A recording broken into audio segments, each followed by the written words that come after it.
What's up, everyone? Trevito here. Just wanted to talk about Frieza for a little bit because most likely Frieza is going to come back. Now, I did do a few videos recently kind of regarding the topic and about the spoilers that are happening in the next few episodes up until episode 93 of Dragon Ball Super. If you haven't heard about those spoilers, check out some of my videos. Check out another YouTuber's videos.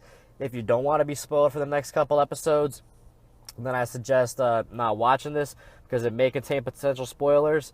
But anyways, Frieza's not confirmed to fight in the tournament yet, but it is confirmed that he is going to be talked to, and it does look like he's going to come out of hell.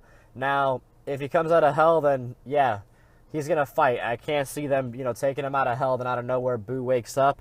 But just so you guys know, too, if you haven't checked out any of my last few videos, I have a video about how Cell could/should be coming back still for this arc.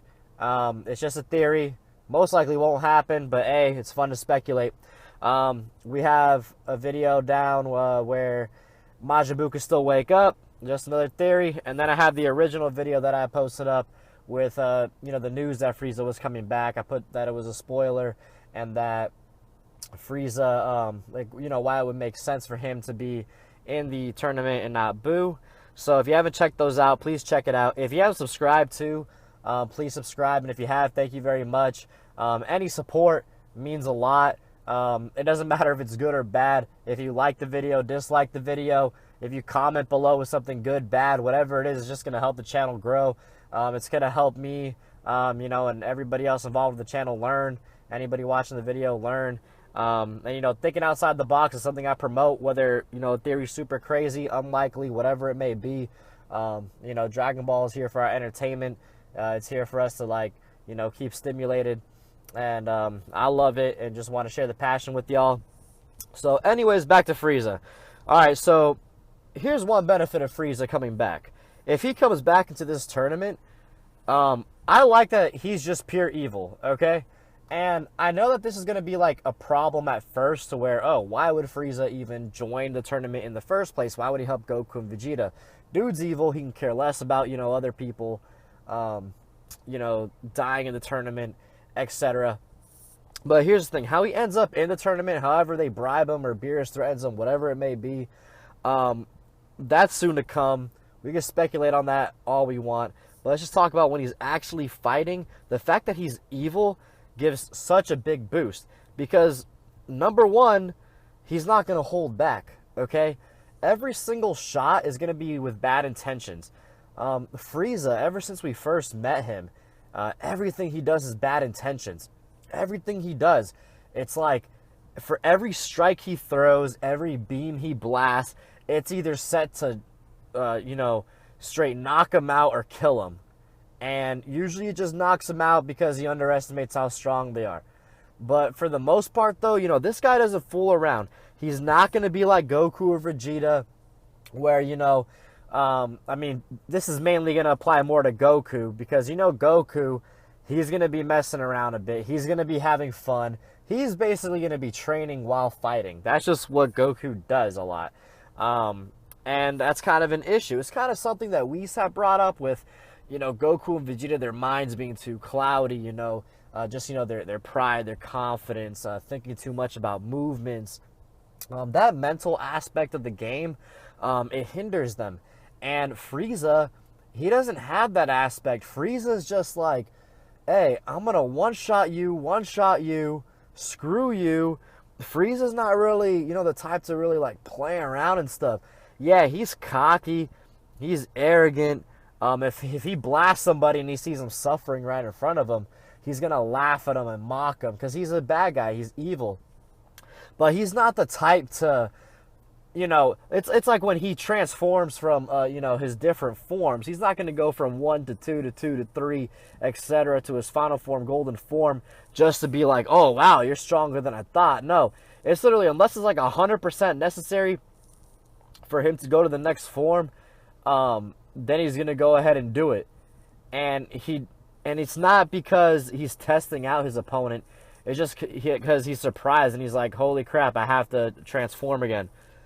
And with that being said, too, when you think about when he was transforming, back on Planet Namek, when he was transforming, he was fighting multiple people at one time. So this is another good thing too, where we know Frieza can fight multiple people at one time. I really doubt that he's going to listen to Gohan during this tournament. If he does, awesome. Good for us. Good for him. Great for Gohan. But if he's not, abiding to all the rules Gohan sets, or he's not being, the best team player as far as trying to have teamwork and do combos with other people, he can definitely on his own strategically knock some people out. And if some people are attacking him, he has a keen eye. He's very swift. And he is a very good tactician fighting. That's one thing about him. He's a fighting prodigy. The guy was, one of the most threatening people in the entire universe for the longest. Beerus had the utmost respect for him. And Frieza definitely is going to have an advantage because of that, because of his tactical, natural abilities, because of his evil. And, I feel like his evil too, his evil is going to help him just stay motivated. And to him, he doesn't give a crap about any of these other fighters and them losing their homes. He could care less. He's not really the type to cry and sob over somebody losing their life or whatever. Or even, because, maybe some of our good guys, and people just in general, man, some really kind-hearted people, if they're fighting somebody or if they're doing something bad to somebody, sometimes, they get a little hesitant. And, sometimes they figure, man, instead of completely knocking them out, I'll just do this, just make them tap out. Or, how this tournament will go, man, I could just completely knock him out unconscious, but he's already kind of paralyzed in a way, and I could just throw him out the ring. Nah, Frieza's just going to knock him out. He's going to do everything as brutal as possible without killing. Hopefully he doesn't kill, which that's still a possibility. But Frieza, he's just not going to care. And because he doesn't care about the stakes of any of these other universes, because he's such a selfish person, that's going to help him, just be merciless on throwing people out, about knocking them out. And that's what we need. We need somebody on our team that's going to do that. I would say maybe the closest person to do that would be Vegeta, because Vegeta, when he's about his business, he is. The androids maybe too. Piccolo, he can set his mind to pretty much anything. He's cool. But Frieza definitely, though, we're going to see, a more ruthless, attack scheme from him. And, with the Pride Troopers, too, I could just feel him getting way more motivated with them saying, oh, this guy's evil. Look at how this guy's treating his opponents and stuff. And that's just going to motivate him and be like, yeah, I'm evil. You like this? Well, you haven't seen nothing yet. Because I'm about to destroy your entire universe by knocking you guys out now. And, another benefit, too, is just, the storyline part of it where, what if him and Frost have a backstory? That's something that, not too many people bring up. They could potentially have a backstory. We don't know. For all we know, Frost could have been his brother. Maybe he's the canon brother. Maybe he's the real, cooler, you could say, in a way. And maybe he's supposed to be part of, a main storyline. And maybe he was, abolished from the kingdom. At one point, in that one Dragon Ball movie we had, Tarble come back as Vegeta's brother. Man, what if, Frost was just, the annoying, littlest of the brothers, and they kicked him out, and they sent him over there, and they said, oh, you'll never amount to becoming, a great leader over here and taking over planets.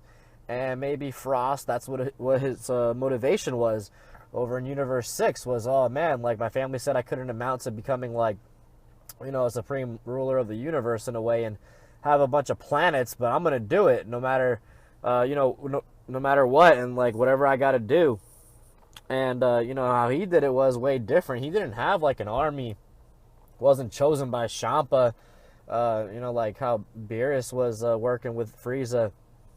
He didn't have none of that. In that case, he would have ended up going to Universe 6 with nothing, and he would have had to, figure out how to get people on his side, how to get a team, and, why not pretend to be a good guy and do that? Because if he's part part of their race. He's obviously a little naturally talented and stuff. So for him to become a fighter, yeah, it'd be easy. But for him to not be outnumbered and murdered easy, you know, he's going to have to do something to get people on his side. So maybe that's why he did the whole, oh, I'm a good guy role and I'm just helping out planets, which is really just to fool them. So that's another way that it could be cool. And yeah, so I really think his evilness is going to play an awesome role if he's fighting. And on top of that, I think that if there's a backstory with Frost, that's another great way that it could benefit the series. So yeah, if you liked anything I had to say, give us a like. Remember, I have some videos down in the description below, some theory videos. I got a bunch more coming out this week, next week. We're a Dragon Ball channel primarily right now. We're not going away anytime soon. I appreciate you if you spent the entire time watching this video. I'm going to keep delivering the best content I can. Any way I can improve, let me know below. Y'all have a good one.